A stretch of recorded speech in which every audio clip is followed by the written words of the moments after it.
Hello friends, अस्सलाम वालेकुम। This is me दैजे and you are watching AJ tech. आज की इस वीडियो के अंदर हम लोग 50,000 का पीसी बिल्ड करेंगे। मैंने पहले 40,000 के पीसी बिल्ड के ऊपर वीडियो बनाई थी 2 या 3 दिन पहले, एंड उसके ऊपर मुझे लगता है आधे से ज़्यादा कमेंट्स ही ये थे कि 50,000 50,000 50,000 मैंने कहा 50,000 के ऊपर हमें पीसी बिल्ड चाहिए।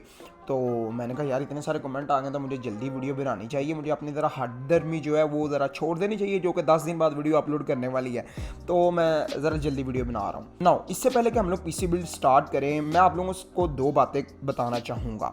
एक तो अपडेट है मेरी तरफ से और दूसरी आपके इसी पीसी बिल्ड के हवाले से होगी। पहले नंबर पे तो यार मैं आप लोगों से शेयर करना चाहता हूँ कि चैनल की जो क्वालिटी है कंटेंट की वो बहुत ही ज़्यादा इंप्रूव होने वाली है। आने वाले आप लोगों को 1 से 2 वीक्स के अंदर अंदर देखने को मिलेगी, क्योंकि आपका भाई बहुत ही जल्द कैमरा परचेज़ करने जा रहा है सोनी का A6400। उम्मीद तो बड़ी है इंशाल्लाह यही कैमरा परचेज़ किया जाए। दूसरे नंबर पे अगर मैं इस स्पेसिफिक रेंज की 50,000 की बात करूं तो यार पहले हम ना 50,000 के अंदर RX 580 ईजीली लगवा पाते थे, लेकिन आजकल प्राइसेस बहुत ही ज़्यादा हुई हैं, तो काफ़ी सारे लोग वेट कर रहे थे। वेट करते करते इनफैक्ट काफ़ी लोगों ने पैसे और जमा कर करके जो है ना वो 50,000 तक बजट ले हैं। मीन का पहले उनका 50,000 बजट नहीं था, तब प्राइसेस ज़्यादा थे, तो उन्होंने कहा कि हम लोग वेट कर लेते हैं, क्या पता प्राइसेस कम हो जाएं, एंड तब तक वो पैसे और जमा करते गए। लेकिन प्राइसेस नॉर्मलाइज नहीं हुई तो बहुत सारे लोगों का बजट वो इसी तरह ही 50,000 हुआ होगा। एनीवेज बिल्ड हम लोग अपना स्टार्ट करते हैं। मेरा जो मेन मोटिव है बिल्ड को लेकर वो है गेमिंग के अंदर आप लोगों को मैक्सिमम परफॉर्मेंस मिलनी चाहिए इस रेंज के अंदर।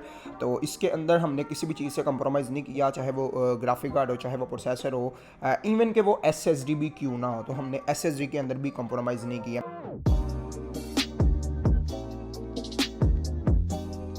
अब हम लोग प्रोसेसर की बात कर लेते हैं। तो प्रोसेसर के अंदर मैंने चूज़ किया है इंटेल की तरफ से आने वाला उनका कोर i5 3570। मेक श्योर कि आप लोगों ने 3570 ही लेना है, थर्ड जनरेशन का इससे निचला मॉडल आप लोगों ने नहीं लेना। यह प्रोसेसर आप लोगों को 3.4 गीगाहर्ट्ज़ की बेस क्लॉक के साथ देखने को मिलता है, टर्बो करता है 3.8 गीगाहर्ट्ज़ तक। 4 कोर्स एंड 4 थ्रेड्स का प्रोसेसर है, बहुत ज़्यादा पुराना प्रोसेसर है। मेन मकसद मेरा यही है कि आप लोगों को प्रोसेसर वगैरह बताया जाए, स्पेसिफिकेशन बता के आप लोगों का टाइम ना वेस्ट किया जाए। तो ये प्रोसेसर आप लोगों को तकरीबन 6500 से लेकर 7000 रुपीज़ का ईजीली देखने को मिल जाएगा।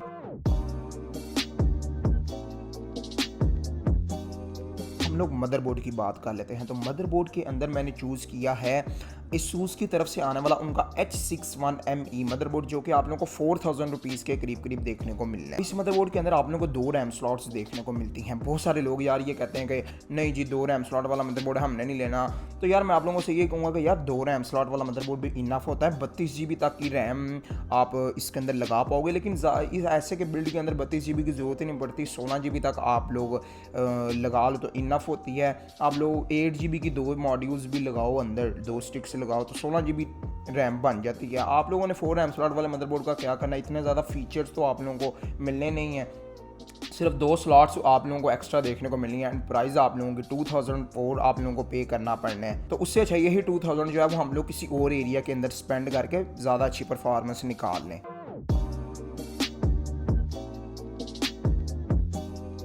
अब हम लोग रैम की बात करते हैं। तो रैम के अंदर आप लोगों ने 1600 मेगाहर्ट्ज़ वाली रैम ले लेनी है, किसी भी कंपनी की तरफ से ले लें, doesn't matter. DDR3 of course इसके अंदर लगनी है।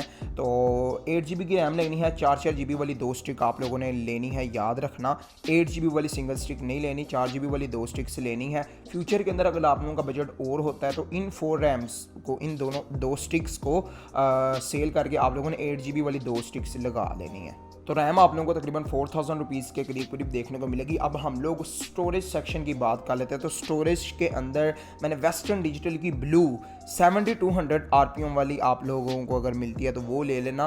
500 GB की आप लोगों ने लेनी है, 1500 रुपीज़ की आप लोगों को ये देखने को मिलेगी। अब हो सकता है काफ़ी सारे लोग मुझे ये कहेंगे यार 50,000 बजट है और 500 GB की हार्ड ड्राइव, ये तो बहुत थोड़ी है। तो ज़रा सब्र करो, मैं आप लोगों को इसके अंदर SSD भी बताऊंगा। जी हाँ, इस बिल्ड के अंदर SSD भी इंक्लूडेड है। तो SSD आप लोगों ने ले लेनी है 120 GB की SSD, जो कि आप लोगों को 4000 रुपीज़ की देखने को मिलनी है। एंट्री लेवल की ही SSD मिलनी है, आप लोगों को कुछ ज़्यादा फास्ट स्पीड वाली नहीं मिलनी।